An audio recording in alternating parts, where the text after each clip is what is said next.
Paul, bienvenue à toutes et à tous. Aujourd'hui on va lire, puisque c'est dimanche, on va lire un verset de la Bhagavad Gita. Donc là, ce sera dans le chapitre 2, donc le Sankhya Yoga, le yoga à travers le principe de l'analyse, et c'est le verset 11. Vous pouvez répéter après moi. Om Namo Bhagavate Vasudevaya.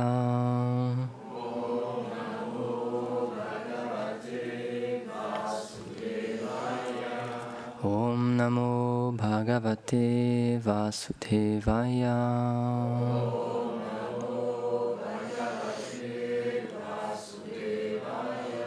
Om Namo Bhagavate Vasudevaya.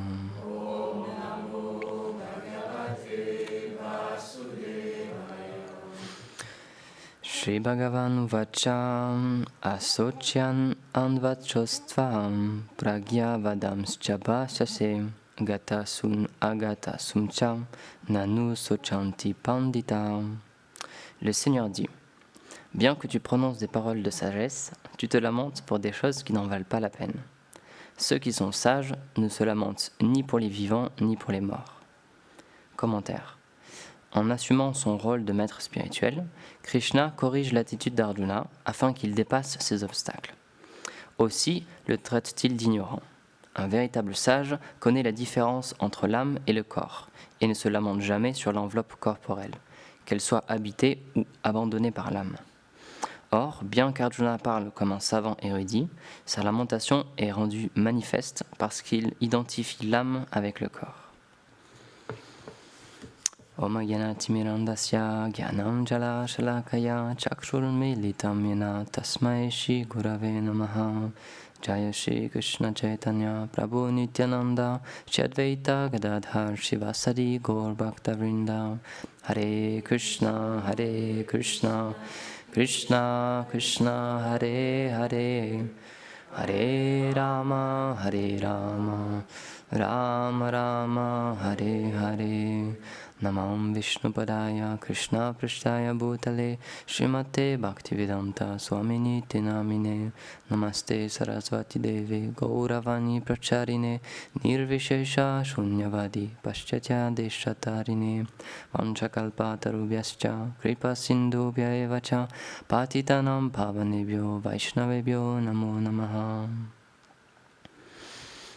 Donc Krishna il n'y va pas par quatre chemins là.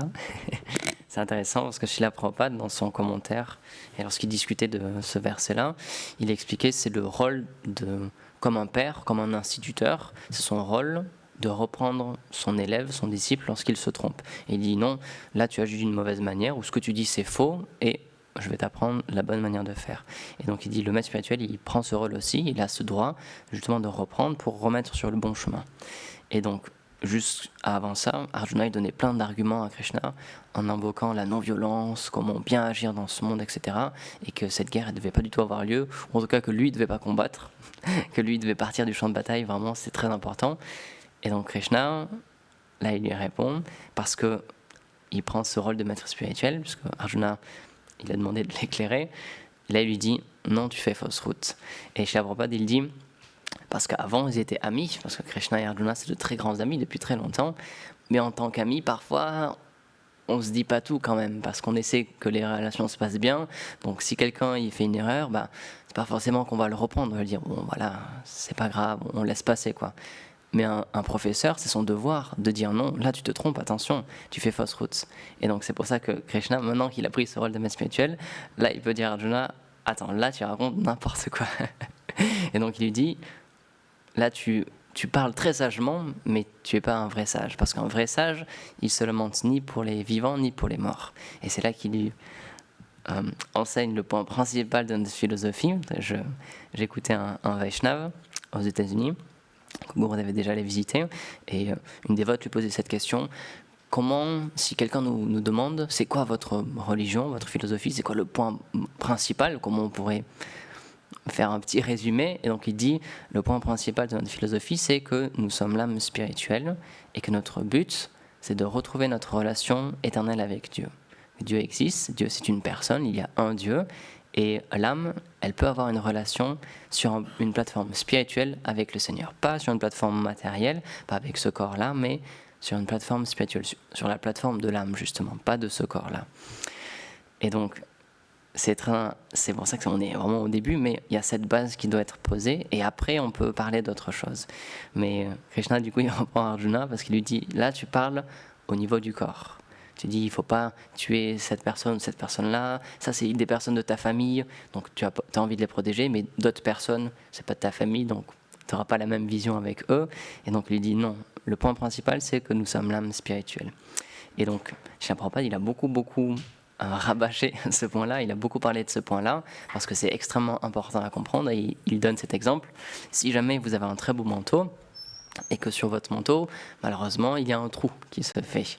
Ou si vous avez une belle voiture et qu'elle a un accident, ou quelqu'un rentre dans votre voiture et qu'elle est cassée, vous n'allez pas vous dire « Ah, je suis troué » ou « Je suis cassé ». Vous allez dire bah, « Ma voiture est cassée » ou « Mon vêtement est troué ». Et tout simplement, vous allez changer de vêtement. Et donc, de la même manière, on doit bien comprendre que lorsqu'on dit que quelqu'un meurt, lorsqu'on parle de la mort ou de la vie, dans le 3e chant du Srimad Bhagavatam, on parle de ça aussi. La seule différence entre la mort et la vie, c'est la présence de l'âme. Lorsqu'il y a l'âme qui est présente dans un corps matériel, Prabhupada dit c'est la force vitale en fait, l'âme. Lorsque cette force vitale est présente dans quelque chose, alors cette chose est animée, elle est vivante. Un corps devient animé, un enfant prend naissance, une pousse commence à grandir, un arbre est vivant, etc. Et lorsque l'âme quitte ce corps-là, alors ça commence à dépérir, ça commence à mourir. Et donc en fait la seule différence c'est ça, c'est pour ça que Gourdel il dit ça souvent, on dit tout le temps « Ah il est parti » quand quelqu'un est mort. Et en fait c'est exactement ça. L'âme est partie de ce corps. Le corps est bien là, parfois on l'enterre, parfois on le brûle, ça dépend des traditions, mais on a bien conscience que elle n'est plus vraiment là, la personne. Sinon, on garderait le corps à tout prix, on laisserait le corps dans sa chambre, et on le sortirait tous les matins, on lui ferait manger, etc. Mais c'est plus possible, parce que le corps est bien là, mais la personne qu'on chérissait, elle est partie en fait. Et c'est l'âme qu'on chérit en fait, à travers les entités autour de nous. C'est les qualités de l'âme envers lesquelles on est attiré en fait. C'est pas les qualités du corps. Et donc c'est pour ça que Prabhupada il a beaucoup parlé de ce point-là, parce qu'à partir de là, on peut commencer à avoir une vision de sage en fait. Et c'est pour ça que tous les conflits dans ce monde, toutes les querelles, c'est basé juste sur quelque chose de corporel. Ça c'est mon terrain à moi, et mon voisin, eh ben, il a empiété sur mon terrain, ou lui c'est un étranger, il n'a pas la même couleur de peau que moi, donc je le connais pas, mais je le déteste déjà. C'est juste tout ça basé sur un corps externe en fait. C'est pas du tout basé au niveau de l'âme. Et c'est pour ça que dans la Bhagavad Gita un peu plus tard, c'est expliqué, un véritable sage, il voit tout le monde en œil égal, que ce soit un humain, un chien, un éléphant, un brahmana, ou même un mangeur de chiens. Il dit, il voit toujours l'âme en fait dans le corps de cette personne-là. Et donc c'est pas qu'il discrimine à un niveau juste corporel, mais il comprend que le plus important c'est l'âme.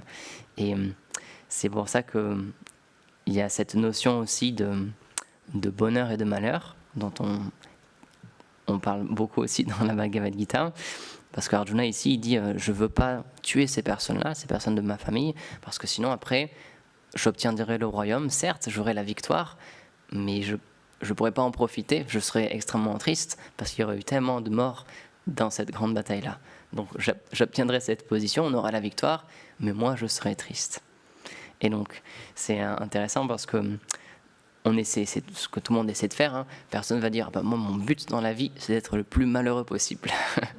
Personne n'a ce désir-là.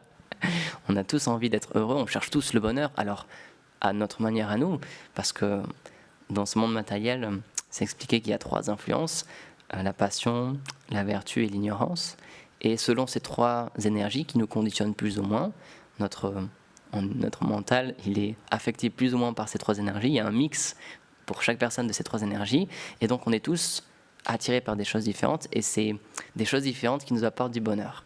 Pour certains, ce sera la nature, quelque chose de très paisible. Et pour d'autres personnes, elles ont besoin de travailler, elles ont besoin de faire beaucoup de choses, de créer, etc. Elles sont plus dans la passion. Mais le point principal, c'est qu'on essaie tous d'être heureux, à notre manière, encore une fois, mais on cherche tous le bonheur. Et donc, ce bonheur-là, en fait, c'est expliqué c'est dans le Srimad Bhagavatam. Je n'apprends pas justement en parlant de ce verset, il faisait cette citation. C'est dans le premier chant, chapitre 5, verset 18. c'est expliquer qu'un sage, puisqu'il a cette vision-là qu'il est l'âme spirituelle, et que ce corps matériel et tout ce qu'il y a dans ce monde matériel, c'est juste temporaire, ça va juste changer, ça va juste modifier. Un vrai sage, il ne fait pas d'effort pour obtenir un bonheur matériel. Parce qu'il a conscience que le bonheur matériel, il viendra de façon assurée, c'est par le temps, parce que Krishna aussi il a cette forme du temps. Le bonheur viendra à nous, c'est sûr, tout comme le malheur viendra à nous, c'est sûr, même si on ne l'a pas désiré. Parce qu'encore une fois, personne ne se dit je vais faire le plus d'efforts possible pour que j'ai le plus de problèmes dans ma vie pour être le plus malheureux. Au contraire, on essaye de se prévenir contre les malheurs, on essaie de se sécuriser, on essaie de faire en sorte qu'on n'ait pas d'accidents qui nous arrivent ou de problèmes qui nous arrivent. Et pourtant, il nous arrive quand même. Et donc un sage, il a cette conscience-là que le bonheur, c'est la même chose en fait. Peu importe ce qu'il fasse, le bonheur qui doit lui arriver, il lui arrivera. Donc il ne fait pas d'efforts supplémentaires pour obtenir quelque chose. Et donc Srila Prabhupada dit parfois, on voit les gens qui travaillent tellement dur, ils font des plans, je vais faire ces études, ensuite je vais avoir ce travail-là, comme ça je pourrai avoir tant d'argent, et comme ça je pourrai faire telle vacance, ou je pourrai acheter telle chose, je pourrai avoir telle passion, etc. Mais tout ça, c'est lié à ce qu'on appelle le karma. C'est lié en fait à nos actions passées. Et c'est pour ça que certaines personnes, elles naissent tout de suite dans des familles très riches, très aisées, et d'autres personnes, elles naissent tout de suite dans la pauvreté, ou dans la maladie, ou dans des très grandes souffrances matérielles. Mais ça, en fait, c'est juste un indice de qu'est-ce qu'on a fait dans nos vies passées. Et c'est pour ça que tout notre bonheur matériel et tout notre malheur matériel aussi, tous nos problèmes matériels, tout ça, c'est déjà prévu à l'avance, en fait. C'est juste une réaction de nos actes. Et c'est expliqué que les actes pieux, ils nous donnent un futur matériel positif, donc une bonne santé, de l'argent, etc. Et tous nos actes impies, ils vont nous apporter des réactions qui vont nous faire souffrir. Mais ce qui est intéressant de voir, c'est que parfois dans les Védas, il y a certaines portions des Védas qui expliquent que il y a des planètes édéniques, donc ce qu'on peut appeler le paradis aussi, où là, il n'y a pas de souffrance, on est dans un corps qui est jeune, etc., il n'y a pas de maladie, etc. Mais ça reste dans le monde matériel, donc c'est juste une plateforme où on peut expérimenter plus de bonheur que de malheur. Et c'est expliqué qu'il y a des planètes inférieures, où là, c'est l'inverse. On expérimente beaucoup plus de malheur que de bonheur. Et la Terre, elle est située au milieu. Il y a un peu de bonheur, mais pas trop. Et il y a un peu de malheur, mais pas trop non plus. C'est un juste équilibre. Et donc, c'est pour ça qu'un sage, il a conscience que ça sert à rien de faire des efforts dans cette vie pour atteindre les planètes édéniques, ce paradis matériel, parce que ça va être la même chose que cette planète en fait. Il aura du bonheur, et au bout d'un moment, il va devoir en plus redescendre sur cette planète Terre. Une fois que tous ses actes pieux sont épuisés, son crédit pieux est épuisé, il va devoir revenir sur Terre. Donc c'est pour ça que, encore une fois, un sage, il n'essaie pas de faire des efforts pour avoir plus d'argent que ce qu'il a en ce moment, pour avoir une meilleure situation qu'il a en ce moment, parce que c'est juste son karma passé qu'il est en train de vivre. Et on peut voir, il y a des personnes qui travaillent tellement dur, qui font tellement d'efforts et qui arrivent à rien. Leur projet, ça marche jamais. Ou alors, ils peuvent gagner beaucoup d'argent, et 1 semaine, 2 semaines, 1 mois ou 3 mois après, il se passe un truc, un accident, une inondation, peu importe, et ils perdent tout ce qu'ils avaient gagné. Et donc ils reviennent à la même case. Donc c'est pour ça que tous les situations matérielles qu'on expérimente dans ce monde, c'est juste un résultat tout simplement de nos actions passées.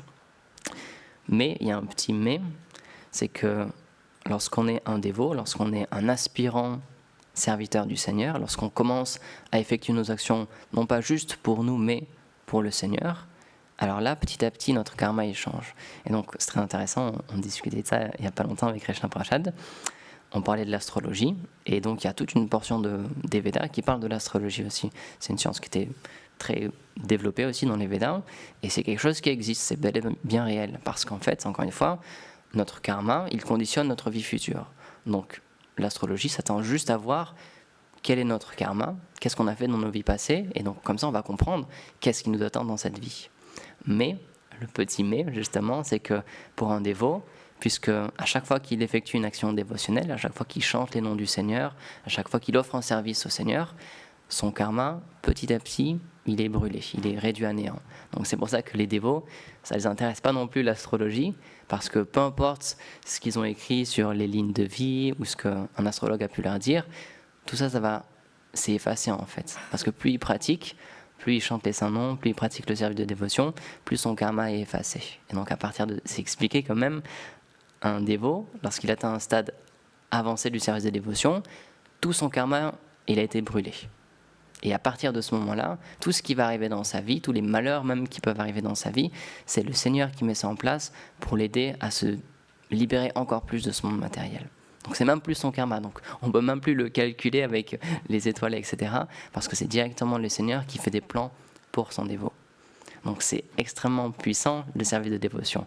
On ne se rend pas forcément compte, par exemple lorsqu'on vit dans un temple, tous les jours on suit une routine, il y a le Mongol Arti, on se lève le matin, on chante pour les déités, ensuite on chante notre japa, notre méditation sur un chapelet, etc. Et on peut faire ces choses mécaniquement, ou comme le matin, on fait l'arti pour Tulasi et on tourne autour de Tulasi tous les matins, mais lorsqu'on chante justement pour Tulasi, le dernier verset, Yanikani Chapapani, chaque pas que l'on fait, c'est expliqué, ça brûle notre karma, même le karma qui est le pire dans les Écritures, c'est d'avoir tué un brahmana. Et simplement par le fait de marcher autour de Tulasi, on est libéré de tous ces péchés-là. Et Gourdev, il répète ça souvent aussi, il enjoint les dévots à chanter pendant les kirtans, à jouer des instruments, il dit même simplement le fait de taper dans nos mains, à chaque fois qu'on tape dans nos mains, il y a tous nos péchés qui s'en vont. Donc c'est extrêmement puissant le service de dévotion. Et donc, à chaque fois que plus on pratique, plus on progresse, petit à petit, tout notre karma, il est effacé. Donc c'est pour ça que les dévots, parfois, ils souffrent beaucoup moins que d'autres personnes, mais c'est pas leur but, c'est pas qu'ils cherchent ça, c'est un sous-produit du service de dévotion. C'est pour ça que c'est extrêmement puissant le service de dévotion, c'est que on peut atteindre des choses qui sont recherchées par tellement de gens dans ce monde, qui sont tellement difficiles à obtenir, et pour un dévot, il les obtient, mais en même temps, il n'y est pas attaché. Parce que son but à lui, c'est pas le plaisir des sens, c'est le plaisir du Seigneur. Et donc, même s'il peut obtenir toutes ces bonnes choses matérielles, c'est pas son but, encore une fois. Et comme par exemple, le mois de Kartik est terminé, et pendant le mois de Kartik, on chante ce chant pour Damodar. Et il y a cette prière qui est donnée, s'il te plaît, je n'aspire pas à la libération, je n'aspire pas au pouvoir mystique, etc. Tout ce que je veux, c'est te servir et que tu puisses rester dans mon cœur sous ta forme de Balagopal. C'est pour ça qu'un dévot, il a conscience que tout ça existe et il a conscience qu'il peut, s'il veut, obtenir des pouvoirs mystiques, atteindre les planètes édéniques, etc. Parce qu'il a beaucoup de mérites spirituels. Un dévot, plus il pratique, plus il a un crédit spirituel élevé, mais ce n'est pas du tout ce qu'il recherche. Tout ce qu'il recherche, c'est le service du Seigneur, le faire plaisir au Seigneur. Et c'est pour ça que Sri Chaitanya Mahaprabhu, dans son Shikshastakam aussi, c'est la prière qu'il fait. Mon seul désir, c'est vie après vie être ton serviteur, peu importe là où je vais me trouver. Et c'est pour ça qu'un dévot, il n'a pas peur de la mort, parce que, encore une fois, l'inconnu nous fait peur. Donc, très souvent, on a peur de la mort parce qu'on ne sait pas ce qui va se passer après, on ne sait pas ce qui va nous attendre. Mais un dévot, il n'a pas du tout peur, parce que lui, tout ce qu'il désire, sa seule prière, c'est il demande au Seigneur, il ne sait pas qu'il demande, oh, s'il te plaît, fais-moi atteindre les planètes édéniques, etc. Il dit, peu importe, mon seul désir, tu me fais renaître où tu veux, tu fais de moi absolument ce que tu veux, mais ma seule requête, mon seul désir, c'est que je puisse, dans cette nouvelle situation, continuer à te servir. Et après le reste, peu importe, que ce soit les planètes inférieures, supérieures, peu importe. Mon seul désir, c'est toujours de te servir. Et c'est pour ça que le Seigneur, il est extrêmement endetté envers ses dévots, parce que peu importe les tribulations par lesquelles ils peuvent passer, peu importe les difficultés par lesquelles ils peuvent passer, ils restent fixes dans leur service. Et Gurudev nous a partagé une vidéo récemment à ce sujet-là, et dit le plus important, et Prabhupada aussi, il répétait souvent ça, le plus important, c'est de continuer, c'est d'être fixe dans notre service. C'est pas que ça vient tout de suite. Encore une fois, Srila Rupa Goswami, il dit, c'est une qualité d'un Vaishnav, c'est qu'il est fixe dans sa détermination et il est patient. La patience, c'est extrêmement important. Et c'est très très dur. On a envie que tout se fasse tout de suite. Et même envers nous, c'est très très dur d'avoir de la patience. Parfois, on peut être déçu de ce qu'on fait ou on peut être en colère contre nous-mêmes, mais d'une certaine manière, c'est bien. Ça peut nous aider à agir d'une meilleure manière, etc. Mais il ne faut pas non plus s'auto-flageller, parce que ce n'est pas productif. On doit être patient.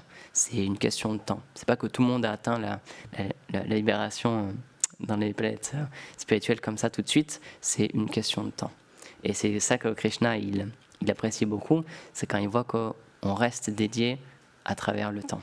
Parce qu'encore une fois, la vie spirituelle, c'est pas un sprint, c'est plus un marathon, c'est une course de fond, c'est sur la longueur. Et la Bhagavad Gita, ça nous enseigne ça aussi, parce que Krishna, il le dira un petit peu plus tard, du coup, à Arjuna.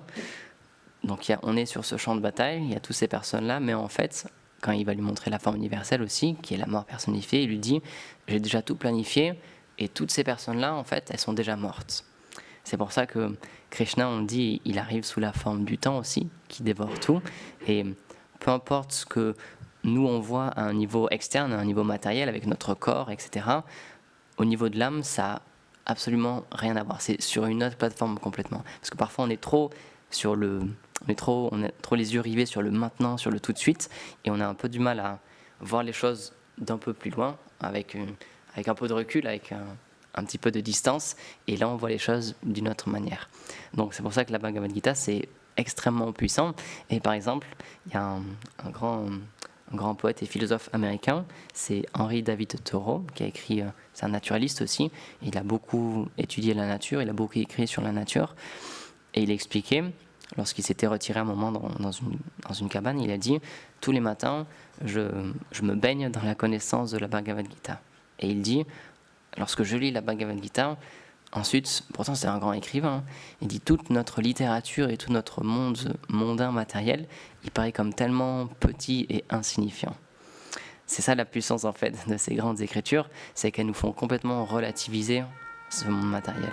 Et c'est extrêmement dur parce qu'on est plus dans ce monde matériel, on est plus porté par soit l'énergie de la passion ou l'ignorance, et donc on a du mal à être dans la vertu, et la vertu c'est la méditation, où on peut s'arrêter un instant, se concentrer et justement réfléchir sur notre vie, sur notre futur, etc. Et il y a un dévot, il prenait ce très bon exemple, il disait « tout le monde fait des plans ».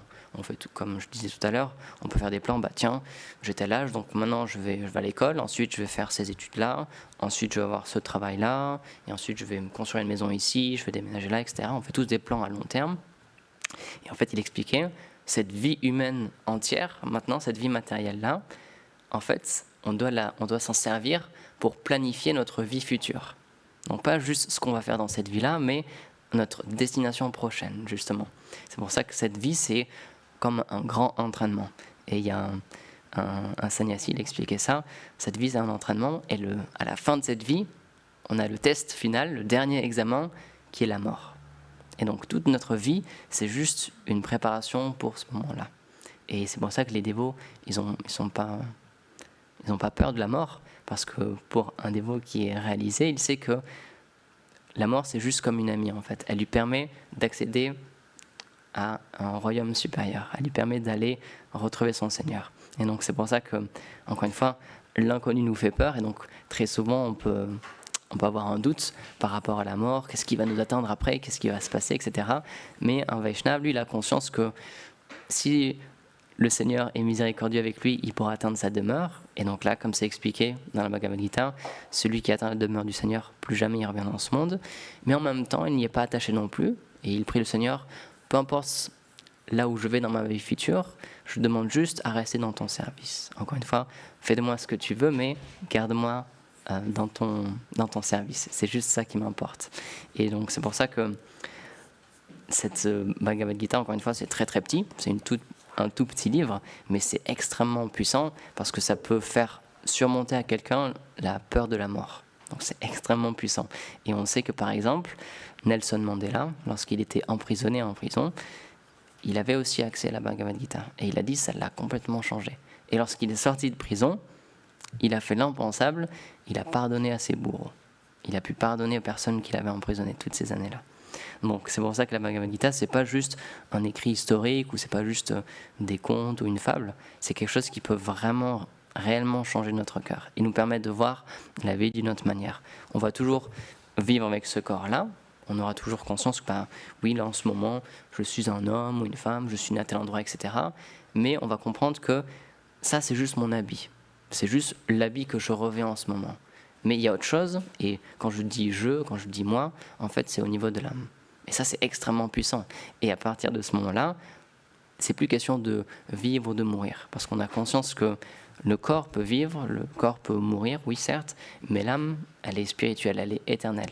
Et elle est faite de 3 choses, Sat, Chit, Ananda, de connaissance, de félicité et d'éternité. Rien ne pourra la détruire. Krishna, il le dit après Arjuna aussi, toi et tous ces rois et moi aussi, on est non-nés, on est éternel. Donc il n'est pas question de vivre ou de mourir. Donc quand tu parles de vivre ou de mourir, tu dis je n'ai pas envie de tuer ces personnes, je n'ai pas envie que toutes ces personnes-là elles meurent. Déjà, tu parles de leur corps externe, et de toute façon, leur corps, il est voué à mourir. Parce que moi, sous la forme du temps, je vais prendre tous ces corps-là, parce qu'ils sont matériels. Donc là, tu parles comme un grand sage, tu cites les Écritures, etc., mais en réalité, tu parles comme un sot. Et c'est pour ça qu'un sage, encore une fois, on va terminer sur ce point-là, comme il le dit ici, Krishna, un sage, il se lamente ni pour les vivants, ni pour les morts, parce qu'il est sur une autre plateforme, complètement sur une plateforme juste spirituelle, et donc il a une vision spirituelle, il voit les choses, mais avec l'âme, à travers l'âme. C'est pas juste qu'il s'arrête au corps ou à l'externe, il prend conscience de ça, parce qu'il sait comment vivre dans ce monde, il a les pieds sur terre, on dit ça souvent. Un vrai spiritualiste, il a vraiment les pieds sur terre, mais en même temps, il a conscience qu'il y a aussi une autre dimension, que ça ne s'arrête pas juste à l'externe, que ça ne s'arrête pas juste au matériel. Et donc, tout en continuant à vivre dans ce monde-là, il a conscience que son but, c'est d'atteindre justement cette chose spirituelle, cette plateforme spirituelle. Et à partir de ce moment-là, Srila Prabhupada dit, supposez que quelqu'un vienne et me traite, me dit, oh, tu es juste un chien, ou tu es juste un porc, etc. Prabhupada, il disait, quelqu'un qui a conscience qu'il est l'âme spirituelle, et donc qu'il n'est pas ce corps, peu importe les insultes qu'il reçoit, peu importe cette personne-là, quand il parle à son corps, il dit « j'ai très bien conscience que ça, c'est pas moi ». Et puisque j'ai connaissance de ma réelle identité et que je suis l'âme spirituelle, peu importe ce que me dit cette personne, elle parle juste à mon corps, elle parle juste à mon vêtement. Donc il n'y a pas de raison de s'offusquer parce que je vis sur une autre plateforme. Donc la Bhagavad Gita, c'est ça, c'est une invitation à vivre sur une autre plateforme, qui est une plateforme spirituelle. Et c'est comme ça qu'on pourra atteindre la véritable félicité. Et donc Arjuna, au début de la Bhagavad Gita, il est complètement perdu, il est en détresse totale, il ne sait plus du tout quoi faire. Ensuite Krishna l'instruit, et à la fin, il est confiant, et il est toujours dans la même situation, il est toujours Arjuna, le guerrier, mais là, il sait exactement quoi faire, il se relève, il reprend son arc, et là, il est prêt à entrer dans la bataille, parce qu'il est sûr de ce qu'il va faire maintenant, parce qu'il voit les choses d'une manière spirituelle, sur une plateforme supérieure, et plus juste sur une plateforme matérielle qui lui a apporté beaucoup de souffrance. Comme c'est expliqué ici, à travers ces mots, Krishna il a pu voir que Arjuna, en fait, il était perdu, il était en souffrance, parce qu'il était juste sur une vision matérielle. Mais lorsqu'on a une vision spirituelle, là, ça nous permet de relativiser, déjà, et de voir les choses sur une plateforme plus longue durée, sur une plateforme éternelle. Et donc là, il n'y a plus toutes ces questions-là de vivre ou de mourir. C'est juste le corps qui transmigre et qui continue son chemin pour un jour atteindre sa demeure éternelle, comme dit Srila Prabhupada, retourner à la maison, retourner dans le royaume de Dieu. Donc voilà, il est l'heure, on va terminer ici. Srimad Bhagavad Gita ki jai, Srila Prabhupada ki jai, Gaur Premanande.